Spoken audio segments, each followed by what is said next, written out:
Hello everyone, my name is Neil and welcome to Silver Threads. Today on r/WritingPrompts, we get a glimpse into never-ending life.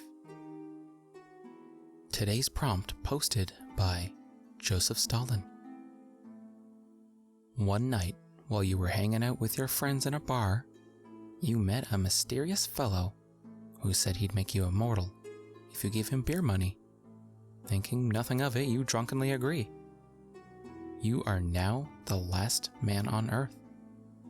As you walk alone, you cross paths with the same man again. Our first entry is by Oh I Get Jokes. It's been 50 years since he's spoken a word, but encountering the man who granted it immortality is a good enough reason to try.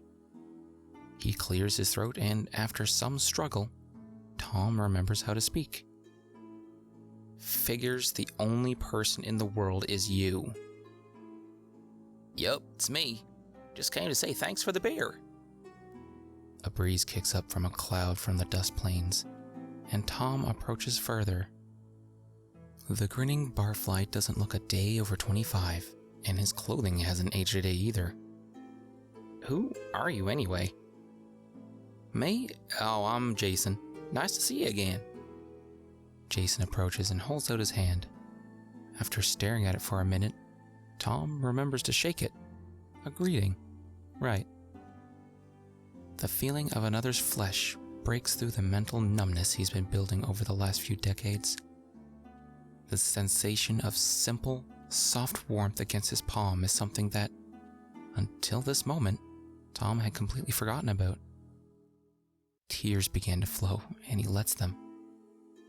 It's been ages since he's had to feel self-conscious, and he isn't going to start now. Part gratitude, part rage. It all comes out in a howl that catches even him by surprise. Through the sobs, he manages a few more words. Why did you do this to me? Why did you make me stuck here? All alone and... oh God. Hey, it's okay. Tom collapses in tears, still grasping Jason's hand for dear life. Jason pats him on the back and does his best to sound comforting. You're not alone. You never were. It's okay. Tom tries to respond, but only manages a desperate look. Oh, come on. Do you really think in my thousands and thousands of years of life that I only made one random person immortal and then randomly abandoned him? For a beer? He smiles. There are a few hundred or thousand of us just in orbit. We've been scanning for anyone left on the planet, but... Jason motioned at the clouds of irradiated dust that surrounded them. You mean there are others? Of course, but okay, I'll admit I did screw up. You weren't supposed to be stranded on Earth like this, but oh my God, there are others! Tom grabs Jason tightly, afraid to let him go in case he becomes yet another mirage or delirious hallucination. The lander's ship lights illuminate the pair huddled in the dust, the crew preparing to help the last man on Earth leave it forever. Our next entry is by Liz Writes. The sun slipped low and disappeared behind the gray hills that hunched against the washed-out sky. Another empty and colorless sunset. What else was new? But maybe that wasn't completely fair. Something now was markedly different. The man was sitting next to me, his grimy hand wrapped firmly around the stem of a vintage bottle of Merlot. He pressed the opening to his thin lips, took a swig, and then held the bottle out in my direction. No thanks. I lay back on the dirt and stared up at the darkening sky. With no lights on Earth, it should have been easy to see the stars, but more often than not, the thick clouds of lingering pollution left the world wrapped in a gauzy haze. Would it ever go away? The man shrugged. You feel really sorry for yourself, don't you? Yeah, and whose fault is that? I snapped. The man only chuckled and took another drink. All these years I wondered about him, and now here he was, and I didn't even know his name. We've been traveling together for a few days now. He said his name wasn't important. The man wiped his mouth on the back of his sleeve. Do you know how many people have asked for what I gave you? I turned them all down. Kings and conquerors. People with more money than they'd ever spend in one lifetime. Hell, even the beggars. I turned them down too. The ones who were sick and dying and just wanted a few more days with their family. Will you shut the fuck up? I picked up a rock and chucked it forward as far as I could.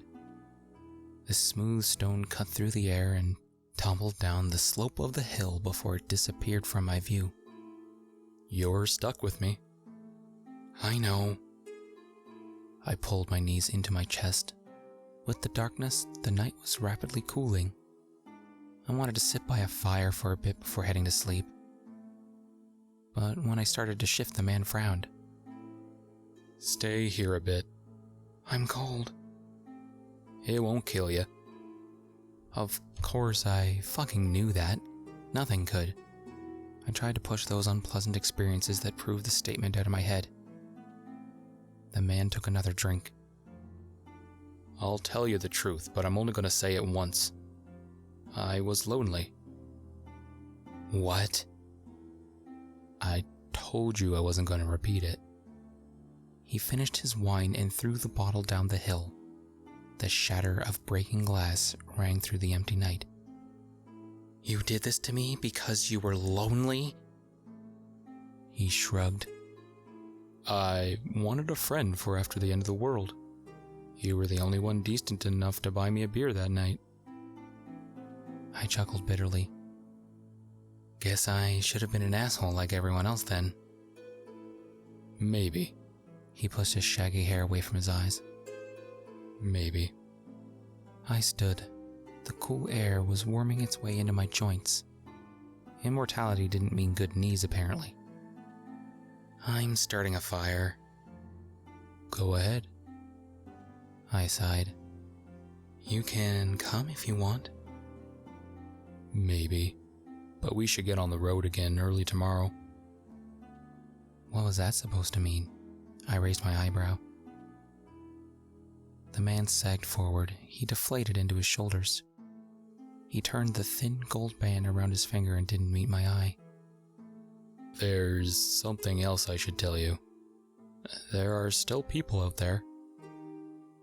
What? My heart hammered against my ribs and a roll of nausea crashed over me. It had been, 30 years? 40? I'd thought that the man alone was a miracle. There's a group of survivors on Vancouver Island. The weather there is good, temperate, plenty of water and good fishing. And you didn't think to mention this earlier? The man sighed. It'll take us months to get there. It wasn't a pressing issue, was it? There were other people. My mind couldn't get past that bit. As much as I wanted to be mad at him, I couldn't drown out my excitement. I'm not going to join them. What? He shook his head. I'll take you there if you need, but I'm not joining them. Not again. Nothing added up. But there are people. And you can go if you want. I'm not. I think I'll keep moving this time around.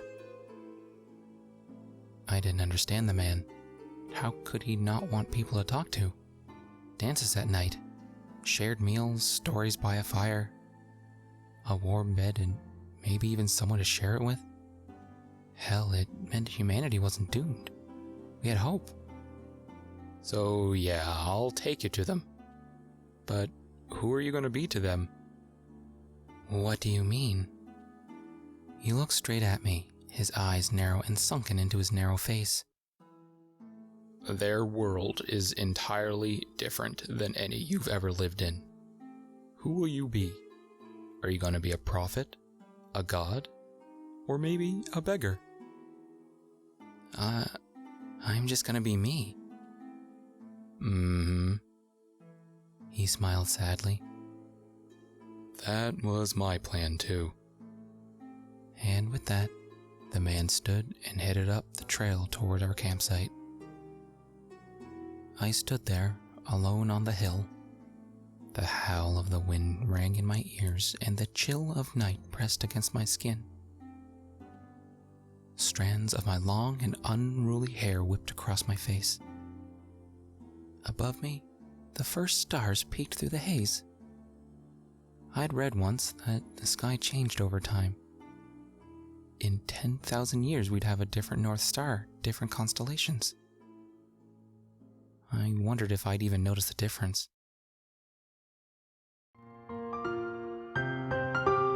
Our last entry is by Sadness Laughs. Trevor tossed aside his bottle of light beer, watching it roll across the floor, listening to the jittering clinks of the glass before it stopped, his attention being directed at the stranger stood before him. The man still wore that shit-eating grin, one stretching out from ear to ear as though some invisible rope connecting it. He looked as though he hadn't aged a day, dressed in the same long black trench coat as the night they cursed him with immortality. Howdy, stranger. I guess it must have been fate that the two of us would meet again like this. May I have a seat? The stranger didn't await an answer, plopping themselves down on the wobbling pile of discarded bricks. Trevor only gave a small grunt after the man sat down. He had been angry at the man in the past. Trevor had even attempted to track the man down, frequenting the bar every night since the incident. The man never returned. Even when he asked for security footage from the night, the camera displayed nothing out of the ordinary. In the camera's eyes, he had stomped with his buddies randomly on the street outside. They appeared to be talking to something before Trevor tossed some coins on the floor. He had assumed it was all a strange dream, but after a few thousand years, he accepted his fate. What do you want? You've already ruined my life. Come here to rub salt in my wounds? Oh no, I just came to offer you some company. 1 is the loneliest number. 2 is at least a little less depressing. The stranger picked up the bottle, looking over the label before tossing it into the distance. The glass made a few beautiful clanks before finally shattering. Light beer? Trying to watch your weight or something? The stranger teased. It's all I could find. The world's dead. Everything's dead. Yet I'm still here. Why am I still here? A caring god would have killed me by now. You don't enjoy immortality? I found it amusing. It's a life of zero consequence. The world is your playground. What good's a playground if you can't feel anything? Food has no taste. Booze only sits heavily on one's stomach. I can't even get intoxicated anymore. I haven't eaten in years. There's no point to eating if one doesn't hunger. Can you reverse it? Trevor looked up at the man. Trevor had seen better days. Despite being unable to physically age, he seemed much older. His eyes sunken, skin stuck to his frail frame, body exhausted, only being carried on by the magical will of immortality. Immortality is a lifelong deal. I don't know what to think about you, Trevor. You weren't a failure, but you weren't exactly what I would call a success either. You are a balanced individual. I'm glad I never had to get rid of you. So you can kill me? Trevor jumped up, finger pointed towards the stranger. It was the first time he had looked at the man properly. The stranger was old, far older than Trevor. His face having a long gray beard, despite the wrinkles embedded in his flesh, he seemed joyful, still wearing that sickly grin. Not anymore. If I lost you, I would have no one left in this universe. Let me give you a quick lesson. I am what you might call a god or deity. There are several universes, and in each universe, I have chosen a successor. Those thousands of years were a test, a way to test your soul. While you never used your abilities for evil or immoral acts, you never used them to create peace. You are a wasted test subject, a neutral individual. Unfortunately, as I am sure you are aware, time was of the essence. I would have normally failed you for your inactivity, but I didn't have the time to ready another person. Ready me for what? For the loneliness that comes with being a god. Trevor would have called the stranger crazy if he hadn't been immortal. Would have called him a lunatic, and instead he just lowered his head in somber thought. What if I refuse? What if I refuse to be this next deity? You are free to do whatever you please. Just expect it to be awfully boring without a world to watch. The planet will crumble away without maintenance, and soon it will leave you in a dark void.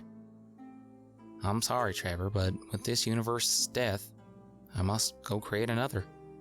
I will leave this universe's revival in your hands. With that, the man vanished, leaving Trevor to grab another beer from his case. Staring at the bombed land before him, this would be his view for the rest of his life? Even if he wanted to create life, how would he do it? The man had offered no advice on how to complete that task. Using what was left of his wit, he focused. If he was truly a god, the answer should come to him. As thoughts raced through his mind, his body lifted from the floor. Like a stretched elastic band, it snapped him into space, sending him high above the land he had just inhabited, floating over the earth. His first instinct was to create grass, swiping his fingers towards the earth, watching a few hundred miles of grass spill over the ocean, covering it in land. Seemed it might take him a while to figure out this being a god thing. But the man was right. It was better than being alone.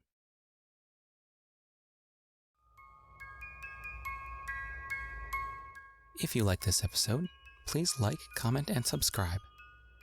Because if you don't, I'll grant you the curse of immortality.